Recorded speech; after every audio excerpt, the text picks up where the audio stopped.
In Season 2 of Castlevania Nocturne, there was no scene more rewarding than watching Maria burn her no-good, pathetic loser father alive. It brought a smile to my face.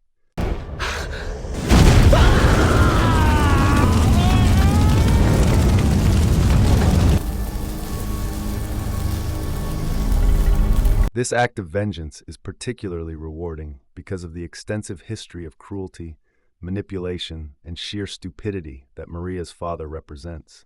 For much of the series, he is a villain who causes immeasurable harm to Maria, her mother, and even innocent lives in his pursuit of his dumb and stupid religious beliefs. Maria's father is a deeply immoral and disgusting figure. As a forge master, he creates grotesque monsters, beings that are designed to create terror and destruction. He creates these monsters while working with vampires and then says it is because of God. He believes that this justifies his actions, but it does not. It only shows how delusional he really is. In the pursuit of his beliefs, he even tries to sacrifice Maria, which results in her mother being turned into a vampire.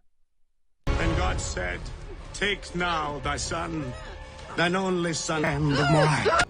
Why didn't God send the ram to die in her place? The monsters you create aren't serving God. You think this will save your church? A pact with the devil? You can't let her kill our daughter! You're wasting your breath. She defeated him long ago. Take me.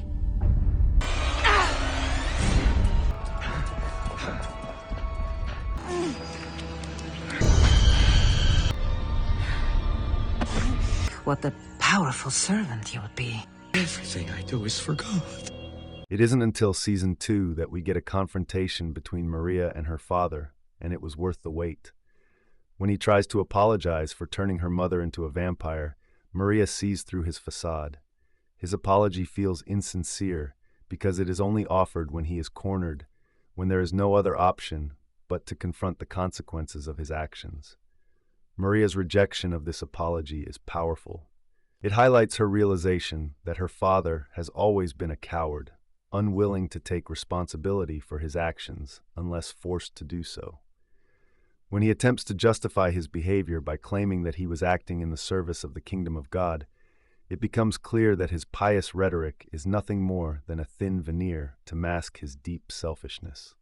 Maria's refusal to accept his apology and her ultimate decision to end his life is one of the greatest moments in this season. I honestly expected that she would forgive him and they would team up to fight against Elizabeth. Do you still think God moved through you?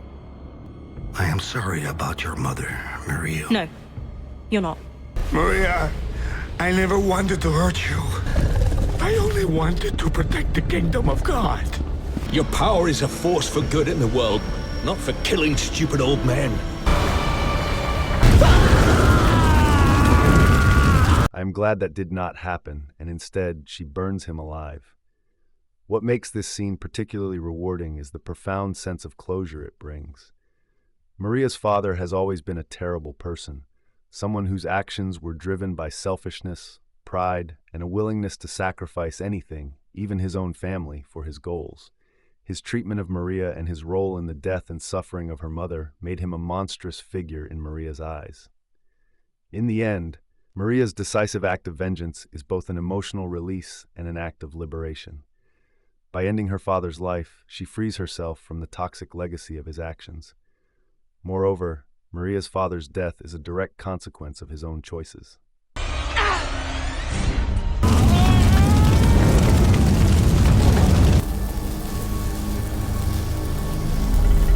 He spent his life harming others, manipulating those around him for his own gain, and never once considering the moral implications of his actions.